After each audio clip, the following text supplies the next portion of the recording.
Srinivaspur taluk Srinivaspur police ಠಾಣಾ ವ್ಯಾಪ್ತಿಯ ಕಲ್ಲೂರು ಗ್ರಾಮದಲ್ಲಿ ಹಗಲಿನ ವೇಳೆ ಸುಮಾರು 3-4 ಗಂಟೆ ಮಧ್ಯೆ ಕಳ್ಳರು ಮನೆಯ ಬೀಗ ಹೊಡೆದು ಸುಮಾರು 25 ಗ್ರಾಂ ಮಾಂಗಲ್ಯ ಸರ, ನಗದು ಹಣ ದೋಚಿ ಪರಾರಿಯಾಗಿದ್ದಾರೆ.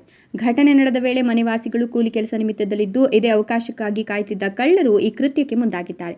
ಇನ್ನು ರಾಯಲ್ಪಾಡು ಪೊಲೀಸ್ ಠಾಣಾ ವ್ಯಾಪ್ತಿಯಲ್ಲಿಯೂ ಇಂಥದ್ದೇ ಘಟನೆ ನಡೆದಿದ್ದು, ರಾಯಲ್ಪಾಡು ವ್ಯಾಪ್ತಿಯ ಗುರುವಲೊಳಗಡ್ಡ ಗ್ರಾಮದ ಒಂಟಿ ಮನೆಗೆ ಕಳ್ಳರು ನುಗ್ಗಿ ಹೆಚ್ಚು ಬೆಲೆ ಬಾಳುವ 2 ಬಂಗಾರದ ನೆಕ್ಲೆಸ್ ಹಾಗೂ 70,000 ನಗದು ಹಣವನ್ನು ದೋಚಿದ್ದಾರೆ. నేను పొద్దున్నే 8 గంటలకు ట్రైన్కి వెళ్తాను సార్. 9 గంటల దాకా ఉండింటారు రాయపాడు దగ్గర. మళ్ళీ 9 గంటల 11 గంటలకు ఇంటికి వచ్చినాడు. మళ్ళీ మా పాప ఫోన్ చేశా, ఇట్లా అయిపోయింది రా, నేను 2 నకిలీస్ ఇబ్బంది అయ్యా. కాసులు 60-70 దాకా ఉంటారు. ఇట్లా అంత క్లీన్గా ఎత్తుకొని వెళ్తున్నాడు.